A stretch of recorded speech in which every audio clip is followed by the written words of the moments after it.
చెన్నైలో కేటీఆర్ మాట్లాడుతున్నారు, లైవ్ ద్వారా చూద్దాం. We have to remember one simple thing. Stronger the states, stronger the country. Cooperative federalism should be the order of the day, not coercive superpower, not coercive federalism. The union government should play the role of a big brother.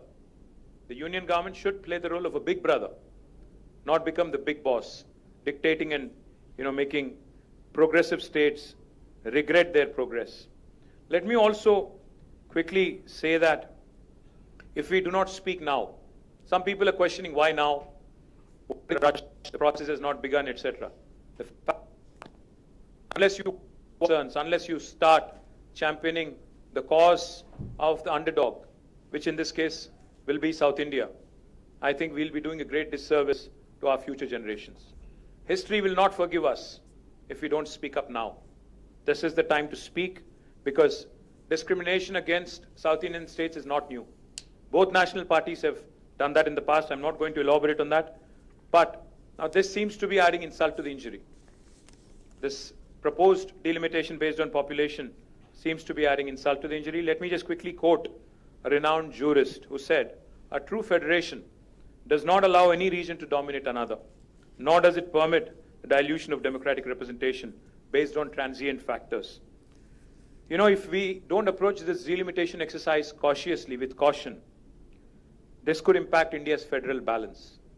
I am an Indian. I love this country, and I truly cherish every minute of being an Indian. But I also do feel that a strong country, like I said, should also mean voice for the oppressed, voice for the marginalized, voice for everybody, irrespective of whether you're from Manipur or from Uttar Pradesh, irrespective of the size of the population in your respective state. India is not a collection of administrative units, but India is a pluralistic, ethno-linguistic union of states as enshrined in the Constitution. We are not against money being given to states. We are not against money being given to laggards. We are against hegemony. We are not against money being given to laggards. Let me remind you, I do understand that fiscal contribution alone cannot, determine how we should be moving forward. India's democracy should be built, we believe, as Bharat Rashtra Samiti, on progress, on governance and economic contribution, and not just population. Population alone cannot be the criteria for delimitation. A fair system should reward progress and encourage development. In fact, I'd go one step forward. It should empower those who are driving the growth, not silence them. If 19% of South of India, the southern Indian states, are contributing to 36% of India's GDP, will you cut down on representation and, dissent, cut down on the dissent and cut down on the dissenting voices? Is that the strategy of Government of India? Let me also add, there have been past experiences which have been bitter. So while Government of India, while the Union Home Minister says it would be pro rata, there would not be any reduction in seats in South of India, let me say one thing. No reduction in South of India, Southern Indian seats, does not mean no increase in North Indian seats. Let me remind you that. There may not be a reduction in South India, but it is disproportionate increase in North Indian seats, which again will mean that essentially 4 or 5 states will determine the future of this country, future politics, future policies, future fiscal devolutions, everything. Future life of a citizen of India will be determined by 4 or 5 states, and that is certainly not acceptable. And why do we not have enough confidence in union government when it says pro rata? Because we've had bitter experiences.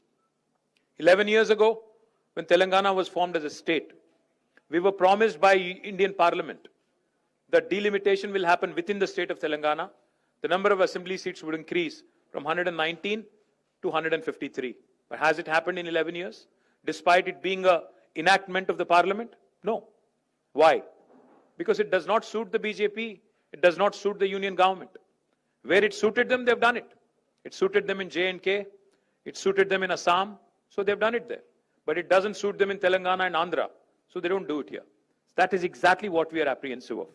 Let me also remind you, never in the history have there been such high proportion of cesses that have been added, which are depriving the states of their rightful share in devolution.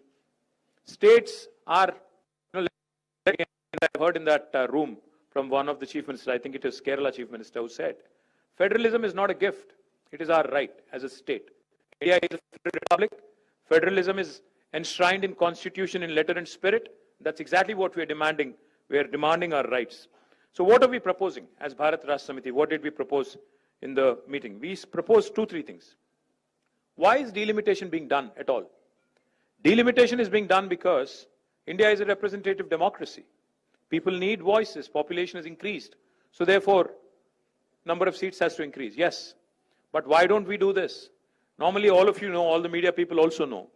A first point of call for a citizen when there is a problem is possibly the local MLA, if not the local corporator or local sarpanch. It could be the local assembly constituency representative.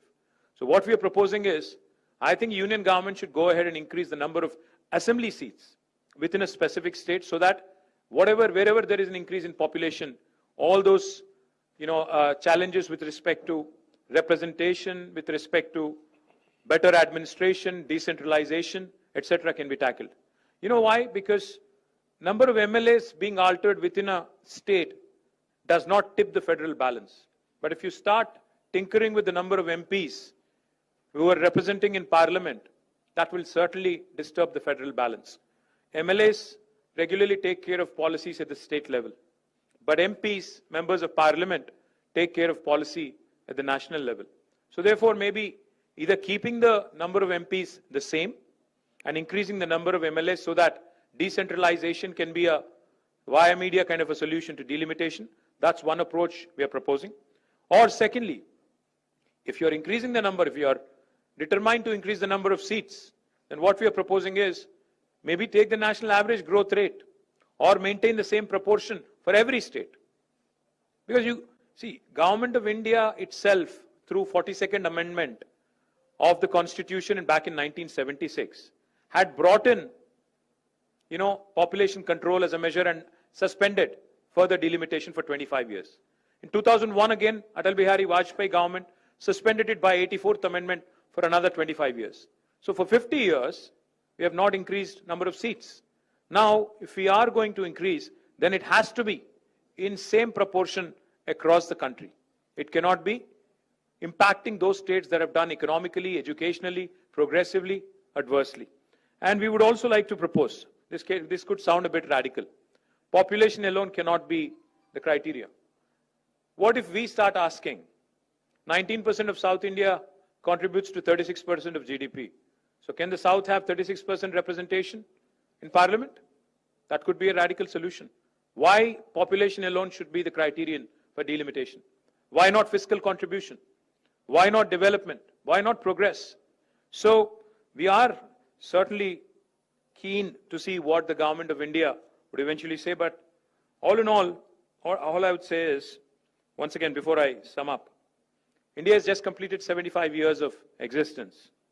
Our national leadership should ideally strive to heal old wounds, not create new ones, not unnecessarily create ruptures in this Indian polity, which is already very diverse, very heterogeneous.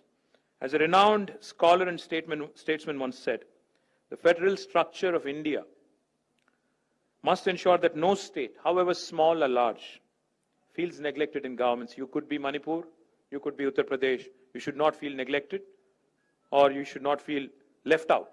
That's exactly what we are demanding. And once again, I'd like to repeat, if India truly has to become a superpower by